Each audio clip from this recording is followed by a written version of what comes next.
Hi friends, thank you for joining me. Tonight we're going to talk about 5 reasons why maybe you have not reached your potential. This comes from a very personal place, as I have spent a lot of time not reaching my potential. Potential is a funny thing. Potential isn't revealed through ease, it's revealed through pressure. And it's really easy to understand your potential when you're doing something that you're used to doing. It's really easy to see your potential in something that is familiar. But when obstacles start to come your way, that's when we start to question ourselves. And maybe this is the reason why you have not tapped into your potential. So before I get into it, please don't forget to like and subscribe. It would help me out tremendously. I really appreciate all of you for being here with me. So thank you. All right, so reason number 1, you are avoiding, AKA resistance. And I want to talk about resistance really quick because, resistance seems like it would be really obvious. When you think of resistance, you think of like someone struggling or fighting, and people kept telling me like, drop the resistance, or what is your resistance against something? And I'm like, what the hell are you talking about? I really want to do this thing. I have no resistance. I want it. But then I would look at my track record and I'm like, I must have some resistance because it's not showing up in my reality. So I started to take a little peek at myself and be like, am I in resistance? And I just don't know it.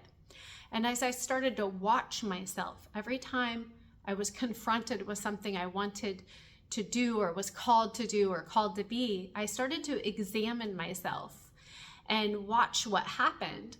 And I started to notice these patterns, and I didn't know it was resistance at first. It looked like laziness, or it looked like scrolling on social media, or it looked like, a bunch of other things. And I started to go, why does that happen only when I want to do something that stretches me a little bit, I started to notice other things like, laziness, scrolling on social media. I started to notice me over busying myself. That's another one. All of a sudden, I would have a million things to do every day, and I couldn't do the thing that I was called to do. And what's interesting, as I really started to examine this, I noticed that my body had picked up on these patterns too. And I had developed this pattern of becoming ill or sick every single time I wanted to do something, or I was called to do something that stretched me, that might show me my potential. I even started to notice that little catastrophes would pop up in my life. How weird is that? I can't do it. So-and-so, is sick and I have to take care of them, or this or that. Real interesting. And as I started to examine this, I'm like, holy moly, that is resistance, AKA fear, because resistance is fear. And we only resist something that feels unfamiliar or scary. So maybe you're not reaching your potential because of resistance. And maybe it's not even resistance that you understand is resistance. Reason number 2, you're expecting clarity before you make a commitment. This is me. I am the number 1 offender of shiny object syndrome. You know what I love, you guys? You know what I love, is to get ideas. I love ideas. Oh my goodness, when an idea comes to me, I feel so good in my body and it feels like clarity. I love the feeling of clarity. And it's like this divine download. But what I don't love is everything that comes after that. And I did not recognize that within myself. I did not recognize that I love the clarity, but all of the other stuff is kind of murky and new. And it doesn't come with a clear guide. And so what I would do is I would bask in this new idea. I'd be like, I'm going to do this. I want to do this. And then I'd be like, wait, I have to figure it out. Where's the clarity? Where is the clarity?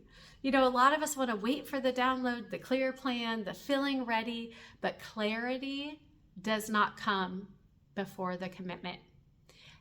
Clarity comes through the commitment. That's what I'm learning. Clarity comes through the commitment when you take step by step by step. And every step you take, and it's usually a little unclear, it's usually met with a little resistance because it's new. But then you're clear. And it's like you can look back and see the path clearly. You look back and you're like, I just took all those steps. But it's like in faith, you know? And I liken it to putting GPS when you hit the road. You put GPS in, it just goes as you go, right? Like the GPS isn't like, in 10 minutes you're going to take it right. It's like, no. Like, be here right now. Yeah, it's like that. So stop waiting for the clarity. Just go. The clarity came with the idea. When God puts on your heart a calling, there's your clarity. And then the rest is taken in faith. Reason number 3. You are confusing comfort with alignment. I mean, who doesn't love some comfort? Who doesn't love comfort? Okay, I love comfort like at the end of the day when I'm tired and I get into bed and I snuggle up with my blanket. But this kind of comfort is more like complacency. And complacency is a lot like the word suggests, like being in one place. And I don't know about you, but there isn't a whole lot of growth that can happen when you stay in one place. And I also know this, with a calling comes growth every time. I mean, I've never had a calling that was like, hey, Melissa, how about you do the same thing that you've always done? It's going to be familiar and easy, and you're not going to have to learn anything new. Never. My callings never are like that. It's like I get this idea and it's exciting. And then when the excitement wears off, I'm like, I'm going to have to do what? I'm going to have to be who? You know? And it's uncomfortable because it stretches you. The thing about expansion, which callings and meeting our potential asks us to expand. When something expands, it has to take up new space. And I've never been stretched and it was like super duper comfortable. I mean, think about times in your life where you stretch. As a mother, I'm thinking about when I had my child. First of all, there was the expanding of the belly, which was oh so exciting and comfortable. And then when my child was born, we all know what happens. It's not comfortable. Expanding is not comfortable. So if you are confusing being comfortable with being in alignment, then there's going to be a little bit of a problem there. Now, there's some truth to the fact that obviously when we get the idea, that's a beyond comfortable. It feels really good. You know, we are gifted as human beings with this kind of knowing that was implanted into us. When something is right for us, we just either feel it or we know it. We have some kind of method of like knowing when something's right for us, and that feels comfortable. And we have the flow of life and the guidance of something higher that makes things more flowy. But when we are asked and called to step into something that demands us to know potential, it is always going to come with obstacles. And every time we confront an obstacle, we have to expand ourselves and learn something new about ourselves. And it is not that comfortable. I always tell my daughter, like, if it was easy, everybody would do it, you know, and it's not. And that could be uncomfortable. So we just have to change our relationship with that. We have to become more comfortable being uncomfortable. Reason number 4. This one is huge. I love this topic. You are interpreting obstacles as a sign to stop. Think about that. You get a calling, you go through all these things where you're starting to, you get clarity and it's murky and you're moving, and then all of a sudden, all these obstacles come up. And then we think, oh, I guess we're not supposed to do it. Oh, looks like I'm gonna have to quit. I know this for a fact. God isn't gonna put something on your heart and give you a calling and then just be like, oh, wait, never mind. It's not the way it works. As human beings, we have this really unique ability that we get to assign meaning to whatever comes into our lives. We are the only creatures that can do this. Animals react, humans reflect. We have this gift. So when an obstacle comes in our path, we have the authority and the power within us to assign it a different meaning. I like to look at obstacles now because, trust me, this was not always my story. You guys, I'm 45 years old and I have let obstacles stop me my entire life because they were just that, obstacles. I just saw them as stop signs.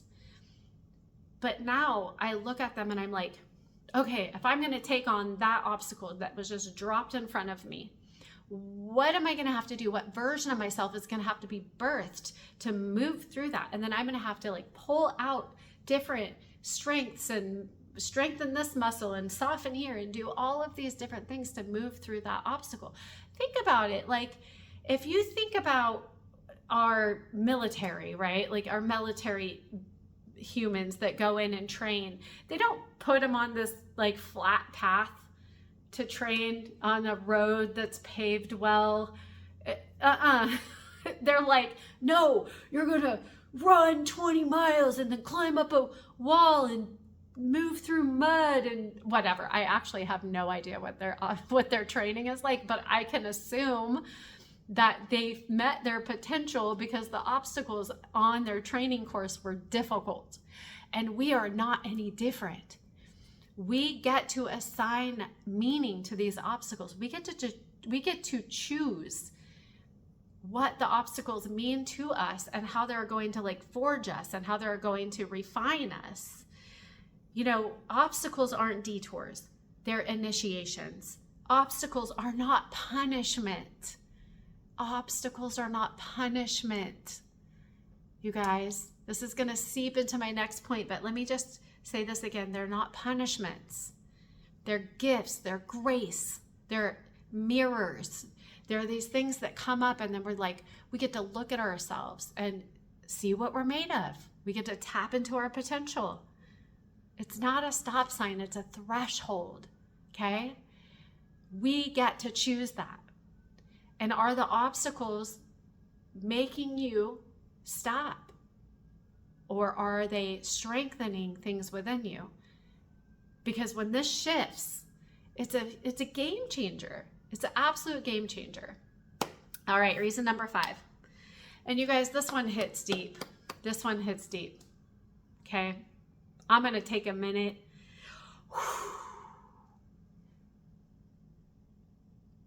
Let the tears come. You're waiting to feel worthy before you rise. Why does it make me tear up? Maybe because it's taken me 45 years to understand that I am worthy. I'm not worthy because I'm 45. I was worthy the day I was born. I was worthy the day the desire was placed on my heart. Worthiness is not in the future. Worthiness is in the moment and the ground that you're standing on. Worthiness is right now. This mission, this calling would not be placed on your heart if you were not worthy. You are worthy, you are worthy, you are worthy. Okay? Now, I could say that till my face is blue, but I understand that worthiness and this program and what we're taught can take some healing. It could take some time.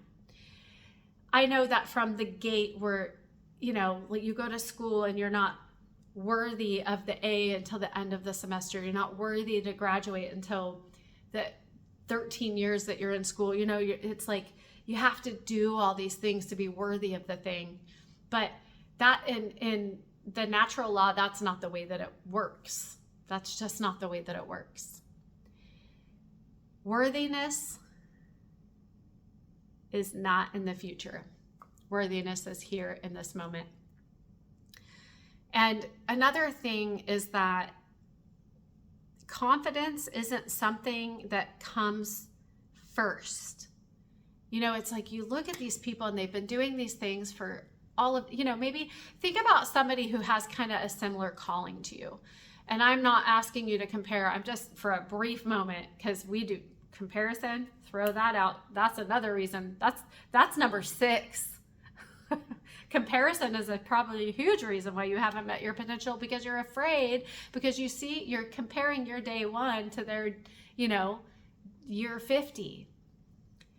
But you look at them and they've been doing this and they look so confident, and you think that you should be that confident, but confidence doesn't come first. Courage comes first. And courage is what's contained in all of the stuff that we've talked about. It's courageous to look at yourself. It's courageous to notice resistance, which is really just fear. And it's okay to be afraid. We live in a culture, a society that shames fear. If fear wasn't something that us human beings were supposed to experience, we wouldn't have it. It's okay. But what we do is we learn to recognize fear, and we don't let fear control us. You've moved through all this. You're not avoiding anymore. You're not letting the resistance stop you. You're not waiting for clarity. You understand that the clarity came with the download of the calling. You stopped letting the desire to be comfortable rule you, and you're understanding that expansion is uncomfortable sometimes, and you're changing all these obstacles in your life into opportunities, and you're doing all the things. And that's what makes up courage. And then when you move through the courage, you have confidence. And you're worthy all the while. You don't become worthy after you do the thing. You do the thing, and then you realize you've been worthy all the time. Because you are equipped with what it takes to do what's on your heart. You're equipped. You don't need another video. You don't need another training. You don't need maybe some things, like if your thing is a doctor, you should probably go get some training. You know what I'm saying? But you come equipped with the fuel and the desire and all the stuff to move you from where you are to where your calling has you going. So these are 5 things that I have found in my life that have held me back and not let me see my own potential. And if this helped at all, I hope it helped. Leave me a comment. Which part of this resonated the most with you, and what are you working on, and how are you working on it? Maybe there's something that I missed, or that another point to this. I'd love to hear from you. Thank you for hanging out with me, and I hope that this helped anybody get any kind of clarity or any kind of inspiration or motivation to move forward with your calling, because you were put here to do it, and I believe in you. Good night. Mwah.